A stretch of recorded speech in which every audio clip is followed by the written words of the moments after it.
یہ ذکر ہے سن 1810 کا، ہندوستان کی اسٹیٹ یو پی، ضلع اٹاوا۔ ضلع اٹاوا کی کچہری میں 8 جرائم پیشہ افراد کو لایا گیا۔ دیکھنے سے یہ سب کے سب قاتل لگتے تھے۔ ان سب سے تفتیش شروع ہوئی۔ باری باری ایک ایک سے اس کا نام اور پیشہ پوچھا گیا۔ جب ان میں سے ایک 20 سالہ شخص سے اس کا نام پوچھا گیا تو کہنے لگا، میں غلام حسین ہوں اور میں ایک ٹھگ ہوں۔ دوستو، ٹھگ سے اس شخص کی مراد کوئی معمولی چور، ڈکیت یا لٹیروں کا گروہ نہیں تھا، بلکہ یہ تو بہت ہی سفاک اور ظالم قاتلوں کا گروہ تھا، جو کہ لوگوں کو اپنی چکنی چپڑی باتوں کے جال میں پھنساتے اور موقع ملتے ہی ان کو قتل کر کے ان کا سامان لوٹ کر فرار ہو جاتے۔ ٹھگوں کے ان گروہوں نے بہت سے انگریزوں کو بھی شکار کیا تھا۔ یہ شخص غلام حسین وہ پہلا ٹھگ تھا جو انگریزوں کے ہاتھ لگا۔ میجسٹریٹ نے اس سے کریت کے سوالات کرنا شروع کیے۔ اس سے ان لوگوں کے طریقہ واردات کے بارے میں پوچھا گیا۔ اس نے بتایا کہ یہ لوگ پہلے مسافروں کا اعتماد حاصل کرتے ہیں، ان سے دوستی کرتے ہیں اور پھر ان کے ساتھ سفر میں شامل ہو جاتے ہیں، اور جیسے ہی ان کو موقع ملتا ہے یہ اپنے رومال کا استعمال کر کے، جو کہ عموماً ان کے گلے یا کمر کے گرد بندھا ہوتا تھا، اپنے شکار کا گلا گھونٹ کر اس کو قتل کر دیا کرتے تھے۔ جیسے جیسے غلام حسین سے معلومات حاصل ہوتی گئیں، ویسے ویسے ٹھگوں کی گرفتاریوں میں اضافہ ہوتا چلا گیا۔ لیکن باقی کے کچھ ٹھگوں نے مقامی زمیندار لال جی کے پاس پناہ لے لی۔ جب انگریز سپاہی ان ٹھگوں کو گرفتار کرنے کے لیے پہنچے تو لال جی ان ٹھگوں کے ساتھ اپنے سینکڑوں آدمیوں کو لے کر آ گیا۔ لال جی اور اس کے آدمیوں نے انگریز سپاہیوں کو چاروں طرف سے گھیر کر مار ڈالا۔ ان سپاہیوں میں ایک انگریز لیفٹیننٹ بھی شامل تھا۔ اس شکست کا بدلہ لینا ضروری سمجھا گیا، کیونکہ اگر اس کا بدلہ نہ لیا جاتا تو ٹھگ اور شیر ہو جاتے۔ انگریز سپاہ کے تازہ دم دستے اور توپ خانہ منگوایا گیا۔ اس توپ خانے کے ساتھ لال جی کے ڈیرے پر حملہ کر دیا گیا۔ لال جی سمیت تمام ٹھگ گرفتار ہوئے۔ ان کو مقامی جیلوں میں بھیجا گیا، جہاں ان میں سے اکثر بیمار ہو کے گل سڑ کے مر گئے۔ لیکن اس واقعے کے بعد ٹھگوں کے خلاف کوئی خاص کارروائی نہیں کی گئی، بلکہ یوں کہا جائے تو بہتر ہوگا کہ انگریز نے کبھی بھی ٹھگوں کے خلاف کارروائی کرنے میں پہل نہیں کی تھی۔ اور یہ تو صرف ایک ضلع اٹاوا کا ذکر ہے۔ ٹھگ تو پورے ہندوستان میں پھیلے ہوئے تھے، بلکہ اگر ٹھگ غلام حسین کے بیان کو ٹھیک مان لیا جائے تو اس کا کہنا تو یہ تھا کہ جب سکندر اعظم ہندوستان پر حملہ آور ہوا تھا، اس وقت بھی ہندوستان میں کچھ ٹھگوں کی برادریاں موجود تھیں۔ غلام حسین کے چند ساتھیوں نے بتایا کہ مغل بادشاہ اکبر اعظم کے زمانے میں ان کے کچھ آباء و اجداد دلی میں رہا کرتے تھے اور ٹھگی کا کام کیا کرتے تھے۔ لیکن ہوا کچھ یوں کہ ان لوگوں نے اکبر کے ایک چہیتے نوکر کو مار ڈالا۔ اکبر بادشاہ کا جلال تو آج بھی مشہور ہے۔ یہ لوگ اکبر کے خوف سے دلی سے بھاگے اور پورے ہندوستان میں پھیل گئے۔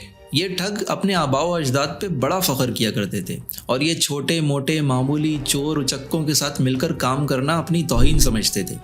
ان لوگوں کا کہنا تھا کہ ٹھگ چوروں اور لٹیروں کا راجا ہوتا ہے۔ ویسے اگر دیکھا جائے تو اپنے پاکستان میں بھی 2 سیاسی خاندان ایسے ہیں جو خود کو ٹھگوں اور چوروں کا راجا سمجھتے ہیں، اور جس طرح ان ٹھگوں کو مقامی طاقتوروں کی پناہ حاصل ہوا کرتی تھی، اسی طرح ان 2 سیاسی خاندانوں کو بھی طاقتوروں کی پناہ حاصل ہے۔ وہ کہتے ہیں نا کہ تاریخ خود کو دہراتی رہتی ہے۔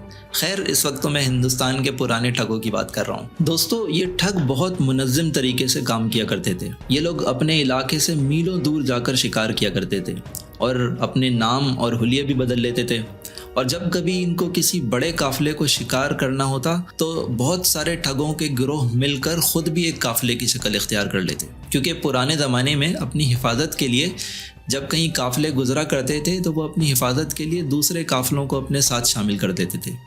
تو یہ ٹھگوں کا گروہ بھی خود ایک قافلے کی شکل اختیار کر لیتا، اور پھر ان میں سے کوئی چرب زبان ٹھگ اپنے شکار قافلے کے بڑوں کو اپنی باتوں کے جال میں پھنسا لیتا، اور یہ لوگ بھی اس قافلے کے ساتھ شامل ہو جاتے، اور پھر موقع ملتے ہی پورے کے پورے قافلے کو قتل کر دیا جاتا، ان کی لاشوں کے ٹکڑے کر کے ان کو زمین میں دبا دیا جاتا، اور پھر یہ ٹھگ تمام مال دولت لوٹ کر فرار ہو جاتے۔ ان ٹھگوں کے بچوں کو باقاعدہ فن ٹھگی سکھایا جاتا تھا، اور جب کسی بچے کو ٹھگ بنانے کی تعلیم کا آغاز ہوتا تو اس کی باقاعدہ رسم کی جاتی تھی۔ اس رسم میں وہ بچہ اپنے گرو ٹھگ کے ساتھ بیٹھتا اور پھر گرو ٹھگ اس بچے کو گڑ کھلاتا۔ یوں وہ بچہ اپنے گرو کا باقاعدہ شاگرد بن جاتا۔ ان لوگوں کا اور تو کسی چیز پر ایمان ہو یا نہ ہو، لیکن بہت توہم پرست تھے۔ یہ لوگ کسی کوڑی کو، کسی فقیر کو یا کسی عورت کا شکار کرنا بہت برا سمجھتے تھے، اور یہ لوگ ہمیشہ کوشش کرتے تھے کہ کوئی پہلا شخص کنگال نہ ہو، کیونکہ ان کا خیال تھا کہ اگر پہلا شکار ہی کنگال ہوا تو باقی کے سارے شکار بھی کلاش ملیں گے۔ یہ لوگ خرگوش کی آواز کو بہت برا سمجھتے تھے، کیونکہ خرگوش کے کان بہت لمبے لمبے ہوتے ہیں، تو ان کا خیال تھا کہ خرگوش بہت دور تک سن سکتا ہے۔ اور خاص طور پر الو کی آواز کو تو بہت ہی برا شگون سمجھا جاتا۔ اگر دن کے وقت کوئی ٹھگ کسی الو کی آواز سن لیتا تو وہ سمجھ جاتا کہ اب اس کی خیر نہیں۔ ان میں سے اکثر ٹھگوں کے ساتھ ایک جوتشی بھی ہوا کرتا تھا جو شگون کے اچھے یا برے ہونے کے بارے میں بتاتا تھا، اور اکثر یہ جوتشی برہمن ہوا کرتا تھا۔ لیکن اگر کہیں کوئی مالدار شکار ہاتھ لگ جاتا تو پھر یہ لوگ شگون کی پرواہ نہیں کرتے تھے۔ خاص طور پہ ان میں جو مسلمان ٹھگ تھے وہ شگونوں پر اتنا ایمان نہیں رکھا کرتے تھے، اس لیے اگر کبھی کوئی مالدار عورت ان کے ہاتھ لگتی تو اس کا شکار کرنے کے لیے مسلمان ٹھگوں کو آگے کر دیتے، اور مسلمان ٹھگ بغیر کسی شگون کی پرواہ کیے اس عورت کا قتل کرتے اور اس کا سامان لوٹ کر فرار ہو جاتے۔ ان کے مسلمان بھی بس نام ہی کے مسلمان تھے، کیونکہ ہندو ہوں یا مسلمان دونوں ہی یہ یقین رکھتے تھے کہ ان کو شکار کالی دیوی یا بھوانی دیوی کی دین ہے، اور ان دونوں کا ایمان تھا کہ اگر یہ ہاتھ لگا شکار چھوڑ دیں گے تو دیوی ان سے ناراض ہو جائے گی، اور یہ دونوں یعنی ہندو اور مسلمان باقاعدگی کے ساتھ اپنے مال میں سے ایک حصہ کالی دیوی کے مندر پر چڑھایا کرتے تھے۔ مسلمانوں کے ان دیویوں پر ایمان دیکھ کر انگریز بھی حیران ہو گیا۔ انگریز نے ان ٹھگ مسلمانوں سے پوچھا کہ کیا دیوی تمہارے پیغمبر سے بھی بڑھ کر ہے؟ تو بھڑک کر جواب دیا، دیوی کا پیغمبر سے کیا تعلق، وہ تو ہمارے مذہب کے سردار ہیں۔ یعنی ان لوگوں کے خیال میں مذہب کا خدا کوئی اور تھا اور دھندے کا خدا کوئی اور تھا۔ اب یہ لوگ کس قسم کے مسلمان تھے آپ خود ہی اس کے بارے میں فیصلہ کر سکتے ہیں۔ دوستو، ان ٹھگوں کے خاتمے کی ابتدا ہوتی ہے ایک شخص ولیم سلیمین سے، جو کہ انگلستان سے ہندوستان آیا اور کمپنی کی فوج میں ملازم ہو گیا۔ جب اس کو ٹھگوں کے بارے میں پتہ چلا تو اس نے فیصلہ کیا کہ اگر وہ ہندوستان کو ٹھگوں سے آزاد کرا دے تو اس کا بڑا نام ہوگا اور اس کو کمپنی کی طرف سے بڑی شاباشی بھی ملے گی، لہٰذا اس نے ٹھگوں کے خلاف چن چن کر کارروائیاں کرنی شروع کر دیں۔ ولیم سلیمین نے ان گرفتار لوگوں سے ایک بات آبزرو کی کہ جب کسی پرانے ٹھگ کو پکڑا جاتا ہے اور اس کو وعدہ معاف گواہ بنا لیا جاتا ہے تو اس سے بہت کام کی معلومات حاصل ہوتی ہیں۔ بس پھر کیا تھا، اس نے تمام پرانے ٹھگوں کو پکڑ کر ان کو وعدہ معاف گواہ بنانا شروع کر دیا۔ ہاں، لیکن ایک بات کا وہ خیال رکھتا تھا کہ جب کسی ٹھگ کو وعدہ معاف گواہ بنایا جاتا تو اس کو زنجیروں میں جکڑ کر باقی دوسرے ٹھگوں سے الگ رکھا جاتا، وہ اس لیے کہ اسے خوف تھا کہ باقی ٹھگ اس کی غداری کی وجہ سے اس کو قتل نہ کر دیں۔ ولیم سلیمین کے اس طریقے نے بہت کام دکھایا اور ٹھگوں کی مخبریوں سے ایک کے بعد ایک ٹھگ پہ ٹھگ گرفتار ہوتے چلے گئے۔ ہندوستان بھر کے اخباروں میں ان ٹھگوں کی کارروائیوں اور ان کے جرائم کی شہ سرخیاں چھاپی گئیں، پورے ملک میں سنسنی پھیل گئی۔ ولیم سلیمین کو بھی بڑی شاباشی ملی۔ انہی ٹھگوں کی مخبریوں سے ولیم سلیمین کے ہاتھ ایک مشہور ٹھگ لگا جس کا نام فرنگیا تھا۔ فرنگیا تھا تو ہندوستانی لیکن دیکھنے میں بالکل فرنگی لگتا تھا، اسی وجہ سے اس کا نام ہی فرنگیا پڑ گیا۔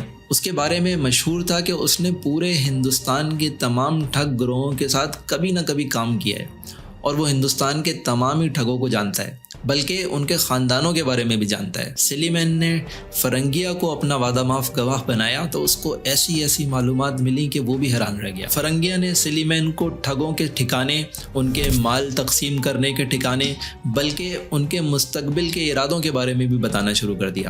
جب کوئی ٹھگ پکڑا جاتا تو اس کا جرم ثابت کرنے کے لیے لاش ڈھونڈنا سب سے مشکل کام ہوا کرتا۔ فرنگیا نے پچھلے تمام جرائم کی لاشیں بھی نکال کے کمپنی کے حوالے کرنا شروع کر دی۔ سلیمین نے فرنگیا کی دی ہوئی معلومات سے ٹھگوں کے پورے نسب نامے تیار کروا لیے۔ کون سا ٹھگ کہاں رہتا ہے، اس کا باپ کون تھا، اس کا دادا کون تھا، اس کے خاندان میں کتنی نسلوں سے ٹھگی کا کام چلا آ رہا ہے۔ اس تمام معلومات سے کسی بھی ٹھگ کے پکڑے جانے کے بعد اس کو سزا دینے کا کام بہت آسان ہو گیا، اور پورے ملک بھر میں کہاں کون سا ٹھگ چھپا ہے یہ ڈھونڈنا بھی آسان ہو گیا۔ ان پکڑے جانے والے ٹھگوں سے بے شمار ہیرے، جواہرات اور نقدی برآمد ہوئی۔ ان میں سے کچھ تو اصل مالکوں کے حوالے کر دی گئی اور باقی سرکاری بینکوں میں جمع کرا دی گئی۔ سلیمین کا بنایا ہوا نظام بہت زبردست ثابت ہوا اور یہ نظام پورے ہندوستان میں پھیل گیا۔ انگریز نے ٹھگوں سے نمٹنے کا ایک باقاعدہ ادارہ بنایا اور سلیمین کو پورے ہندوستان کے ٹھگوں کا صفایا کرنے کا کام سونپ دیا گیا۔ اس نے پورے ملک سے پکڑے جانے والے ٹھگوں کو مشرق کی طرف بھیجنا شروع کر دیا، جہاں پہلے ہی ان ٹھگوں کے بارے میں تمام معلومات دفتروں میں موجود تھی، اور پھر ان ٹھگوں کو بآسانی شناخت کر کے ان کو سزا دی گئی۔ ان ٹھگوں کو سرِ عام پھانسیاں دی گئیں، اور ان کو پھانسی پر چڑھتا لٹکتا دیکھنے کے لیے مختلف رنگ، نسل اور مذہب کے لوگ جمع ہو جاتے۔ ان میں سے کسی کو بھی ان پر ترس نہیں آتا، کیونکہ پورے ہندوستان کو ان کی غلیظ کارروائیوں کی وجہ سے ان سے نفرت ہو گئی تھی۔ ان کو پھانسی دینے کے بعد ان کی لاشوں کو کئی روز تک چوک پر لٹکتا چھوڑ دیا جاتا، تاکہ باقی دیکھنے والوں کو عبرت حاصل ہو۔ یہاں پر اس زمانے کے لوگوں کا اور خاص طور پہ ہندوؤں کے ایک اور توہم کا ذکر کرنا دلچسپی سے خالی نہیں ہوگا۔ اکثر لوگوں کا خیال تھا کہ اس طرح پھانسی لٹکا کر مارنے سے ان لوگوں کی روحیں بھٹکتی رہیں گی اور بھوت بن جائیں گی۔ اس وجہ سے ولیم سلیمین سے گزارش کی گئی کہ ان لوگوں کو موت دینے کے بعد ان کے جسم میں ایک شگاف کر دیا جائے۔ بہرحال ولیم سلیمین نے ان لوگوں کے اعتقاد کا احترام کرتے ہوئے مرنے والوں کی لاشوں کے سیدھے ٹخنے پر ایک شگاف کرنے کی اجازت دے دی۔ تو خیر دوستوں، اس طرح ولیم سلیمین کے بنائے ہوئے اس نظام کے ذریعے ان سفاک اور ظالم ٹھگوں کو ٹھکانے لگایا گیا۔ ابھی تک میں نے ہندوستان کے سب سے مشہور ٹھگ امیر علی ٹھگ کا ذکر نہیں کیا، جس کے بارے میں مشہور تھا کہ وہ 5 وقتہ نمازی بھی تھا اور ٹھگ بھی تھا۔